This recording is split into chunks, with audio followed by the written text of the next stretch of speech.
Cześć wszystkim. Nie wiem, czy wiecie, ale zaczęły się Mistrzostwa Świata. W piłce nożnej oczywiście. Nie wiem, czy je oglądacie. Dlatego dzisiaj chciałabym porozmawiać o mundialu. Dlaczego właśnie o mundialu? Bo ma dla mnie szczególne znaczenie. I być może pod koniec filmu zrozumiecie, dlaczego dla mnie rozmowa o piłce nożnej to tak naprawdę rozmowa o życiu. Gdybyście kilkanaście lat temu zapytali mnie, czy lubię oglądać piłkę nożną, to odpowiedziałabym zupełnie inaczej niż dzisiaj. Pamiętam czasy, gdy miałam fioła na punkcie mundialu. I choć pewnie trudno będzie wam w to uwierzyć, ale zaczęłam oglądać piłkę nożną nie dlatego, że kochałam futbol, tylko przez przystojnych piłkarzy. Poważnie. Na początku nie interesowała mnie taktyka ani sama gra. Interesowali mnie przystojni piłkarze. Wtedy byłam nastolatką i zaczynałam zwracać uwagę na chłopaków. To chyba całkiem normalne. I tak się złożyło, że w moich oczach boisko piłkarskie było wtedy prawdziwą fabryką przystojniaków. David Beckham, Michael Owen, Iker Casillas.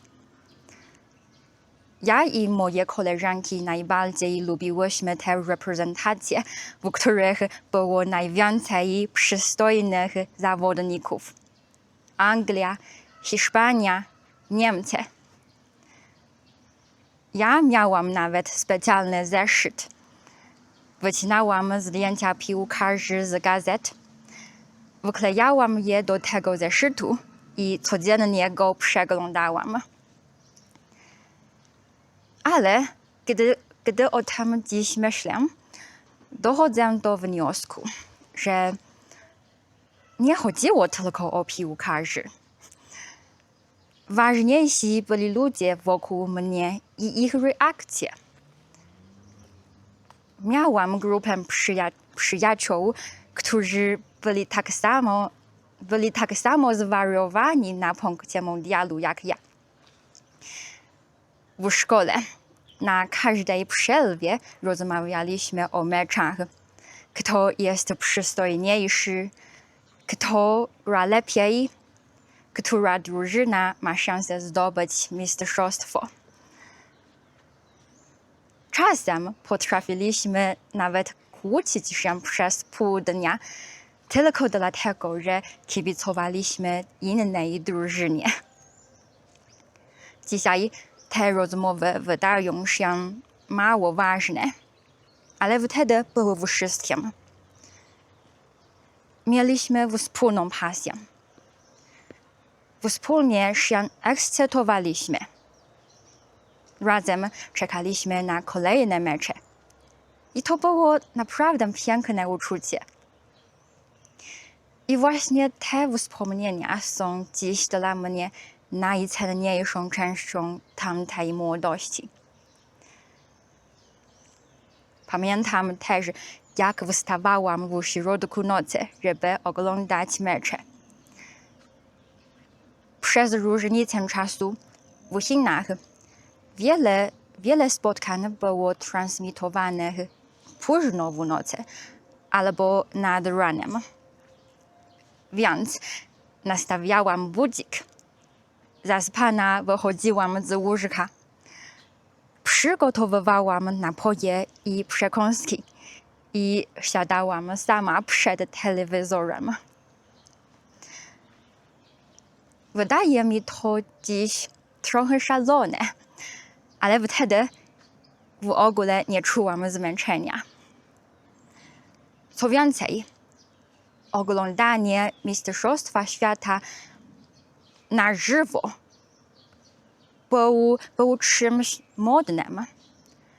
Trzeba było oglądać transmisję na żywo. Nagranie się nie liczyło.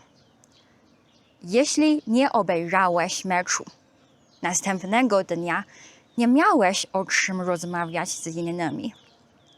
A jeśli oglądałeś, mogłeś z dumą uczestniczyć w dyskusjach. To było ważne. Właśnie dlatego dziś myślę, że sam futbol nie był dla mnie najważniejszy. Najważniejsi byli ludzie, wspólne rozmowy, wspólne emocje i poczucie, że cały świat przeżywa to samo. Dla mnie najważniejszy mundial wydarzył się tylko 2 razy. W 2002 i 2006 roku. W 2002 roku byłam jeszcze dzieckiem i niewiele zrozumiałam z piłki nożnej. Ale ten mundial był wyjątkowy dla Chińczyków. Po raz pierwszy i jak dotąd jedyny reprezentacja Chin awansowała do Mistrzostw Świata. Oczywiście wszyscy wiedzieli, że poziom naszej drużyny był zły.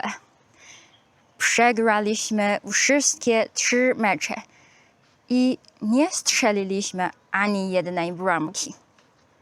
Ale sam awans był już dla nas czymś niezwykłym. Chińska piłka nożna nigdy nie należała do światowej czołówki. Dlatego sam udział był już cudem. A Mistrzostwa Świata nikt nawet o tym nie marzył. Jeśli chodzi o Mundial 2006 roku, pamiętam jeden konkretny moment. Finał i słynne uderzenie głową Zidane'a. Ten jeden moment, w którym trofeum wymknęło mu się z rąk. I nie było to tylko jego rozczarowanie. Było to równie wielkie rozczarowanie dla wielu kibiców w całym świecie. Wtedy po raz pierwszy zrozumiałam, że nawet bohaterowie popełniają błędy. Że nawet najwięksi mogą stracić panowanie nad sobą. I że nie wszystko w życiu da się logicznie wyjaśnić. Zobaczyliśmy wielkiego bohatera, który nie był idealny. I zrozumieliśmy, że wszyscy się starzejemy. Nawet bohaterowie. Ponieważ Mistrzostwa Świata odbywają się tylko raz na 4 lata, to dla piłkarza jest to ogromna część kariery. Ale dla młodego człowieka 4 lata też znaczą bardzo dużo. Wystarczająco dużo, żeby stać się kimś innym. W 2002 roku byłam dzieckiem. W 2006 roku nie byłam już tą samą osobą. Czasem mam wrażenie, że jeden cykl mundialowy to całe młode życie. Gdy mundial się skończył, moja młodość też się skończyła. Dzisiaj od czasu do czasu nadal czytam wiadomości sportowe, ale nie wstaję już w środku nocy, żeby oglądać mecze. I nie przeżywam wyników tak jak kiedyś. Piłka nożna się nie zmieniła. Zmienili się piłkarze, zmienili się kibice, a Ja zmieniłam się razem z nimi. Przyjaciele, z którymi kiedyś rozmawiałam o meczach, poszli własnymi drogami. Piłkarze, którymi się zachwycałam, dawno zakończyli karierę.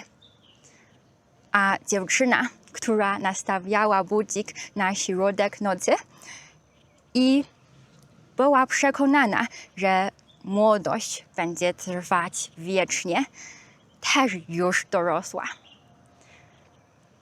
Ale właśnie dzięki temu wszystkim doświadczeniom i wspomnieniom dla mnie dziś rozmowa o mundialu nie jest tylko rozmową o piłce nożnej.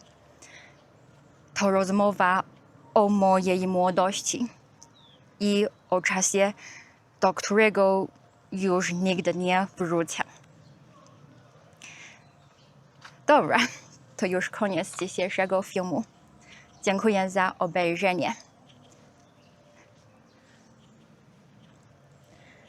Napiszcie w komentarzach, co wy o tym wszystkim myślicie. I do zobaczenia następnym razem.